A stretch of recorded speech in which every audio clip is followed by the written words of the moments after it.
오늘 이야기는 서울에 사시는 30대 남성분이 보내주신 사연입니다. 과연 어떤 사연일지 이야기로 만나보겠습니다.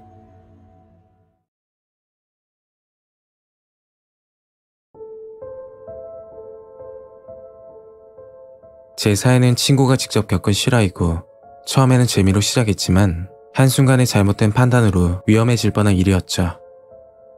물론 친구 잘못도 크지만 사연을 보내는 가장 큰 목적은 이런 무서운 일도 있으니 조심하셨으면 하는 마음에서 보내게 되었습니다. 2년 전쯤 있었던 일입니다. 친구를 알게 된 건 중식집 배달을 하면서였죠. 규모가 있는 가게라 헐 손님도 많았지만 정말 바쁠 때가 아니면 대행 기사를 부르지 않고 저희가 모든 배달을 처리하곤 했습니다. 저 포함 고정 기사가 3명 정도면 중식집에서 꽤 큰 편이라고 볼 수 있는데 정확히는 정직원 기사 2명에 1명은 파트타임제였죠. 가게는 24시간 영업이었고 주야 12시간씩 교대 근무를 했었는데 그 당시 코로나 때문에 홀 영업시간이 변경되었던 시점이었습니다. 제가 식당에서 제일 오래 근무했고 사장님과 거리낌 없이 지냈던 탓인지 그날 영업을 종료하고 사장님이 이야기 좀 하자고 하더군요. 홀 매출도 줄어들고 요즘 가게가 힘들다고 24시간 영업 대신 오전부터 늦은 오후까지 영업시간을 변경한다는 이야기였는데 안타깝게도 기사 3명 중에 1명을 해고할 수밖에 없다는 말을 하시는 겁니다. 그런데 좀 의아했던 건 정직원 기사 2명에 파트타임 1명인데 사장님은 정직원 기사 1명을 해고하고 파트타임 뛰는 친구를 정직으로 채용하면 어떻겠냐고 묻더군요. 정말 고민이 됐던 게 나름 저와 가깝게 지냈던 형님이었던지라 쉽게 대답을 할 수가 없었습니다. 안타깝지만 같이 일하던 형님은 해고되었고 파트타임에 일하는 친구가 정직이 되었죠. 교대 근무가 없어지고 그 친구와 둘이서 일을 했는데 생각보다 발도 빠르고 눈치도 있어서 정말 마음에 들었습니다. 사장님이 왜 채용하려고 했는지 알 것 같더군요. 일주일 정도 같이 근무하고 서로 친해질 겸 술 한잔하기로 했고 밤늦게 영업하는 술집도 없어서 편의점에서 소주와 간단한 안주를 사서 제가 혼자 살고 있는 원룸으로 들어갔습니다. 그렇게 친구와 술을 한잔하게 됐고 그제서야 저와 나이가 같다는 걸 알게 됐죠. 시간이 늦어 친구는 원룸에서 하룻밤 자고 가기로 했고 이야기를 하다가 먼저 잠이 들었습니다. 그러다 새벽 2시쯤 목이 말라서 눈을 뜨게 됐는데 옆에 친구가 잠을 자지 않고 휴대폰을 만지고 있더라고요. 안 자냐고 물었더니 중요한 대화 중이라서 먼저 자라고 말하더군요. 저는 물을 마시고 나서 무슨 대화를 하냐면서 호기심에 물었습니다. 친구가 하고 있던 건 휴대폰 채팅이었는데 뉴스나 TV를 보면 안 좋은 쪽으로 인식이 되어 있어서 그냥 재미삼아 하는 거겠지? 그 정도밖에 생각하지 않았죠. 그렇게 한 달 정도 지났을 때 사건이 터지게 되었습니다.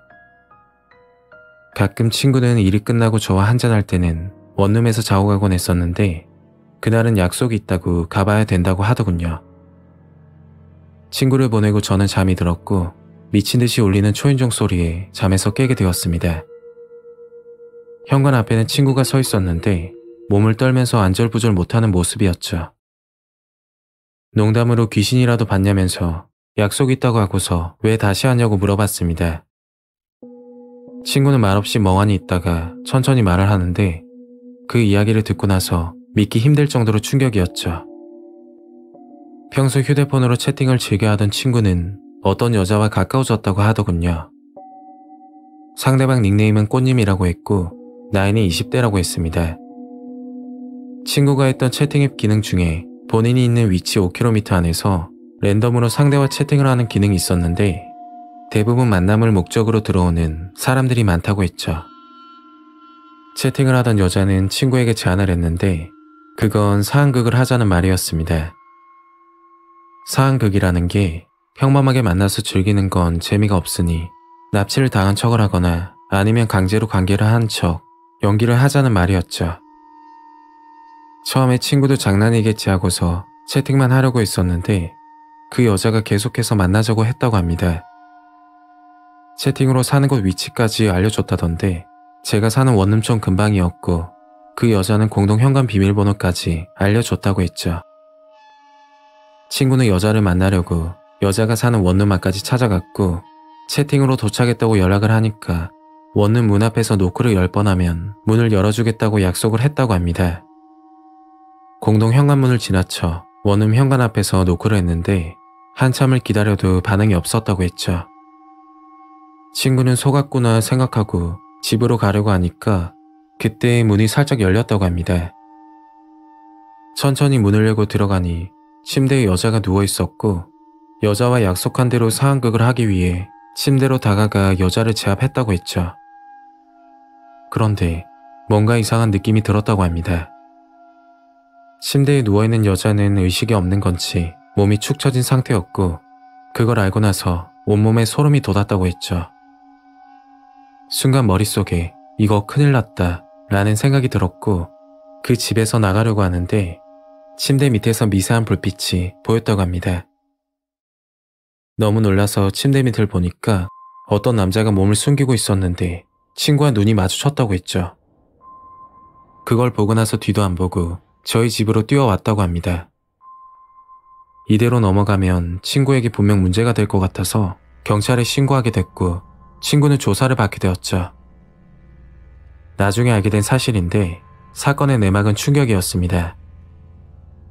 친구와 채팅을 한 사람은 30대 여자가 아니었고 20대 남자라고 밝혀졌는데 여자친구에게 복수하기 위해서 그런 일을 저질렀다고 하더군요. 원룸에서 한 커플이 동거 중이었는데 여자친구가 남자 몰래 클럽을 다녀왔다고 합니다. 그 이후로 큰 싸움이 있었고 화가 난 남자친구는 여자에게 복수하기 위해서 여자인 척 채팅을 하고 남자를 집으로 유인했던 거였죠. 혹시나 반항을 하거나 계획이 실패할까 싶어서 수면 유도제까지 먹였다고 하더군요. 남자를 끌어들이고 그 장면을 녹화해서 협박하려고 했다던데 정말 제정신인지 이해가 가지 않았습니다. 친구가 녹화하고 바로 문을 열어주면 몸을 숨길 시간이 부족하니까 현관 내시경으로 한참 친구를 보고 있다가 친구가 돌아가려고 하는 순간 그 남자는 문을 열고 침대 밑으로 숨었다고 했죠. 친구는 합의하에 원룸에 들어갔던 것이라고 계속해서 주장했지만 주거 침입 및 강간 미수로 징역 3년형을 선고받게 되었습니다. 다 그런 건 아니지만 인터넷 만남은 더욱더 조심해야 하고 특히 만남을 목적으로 하는 채팅 앱은 하지 않는 게 맞는 것 같아요. 그날 친구를 보내지 않았더라면 하는 후회도 들고 내년이면 출소하는 친구인데 이번 계기로 인해서 정신 차리고 살았으면 좋겠습니다. 오늘 이야기는 여기까지입니다. 구독과 좋아요 잊지 않으셨죠? 다음 영상으로 또 뵐게요. 감사합니다.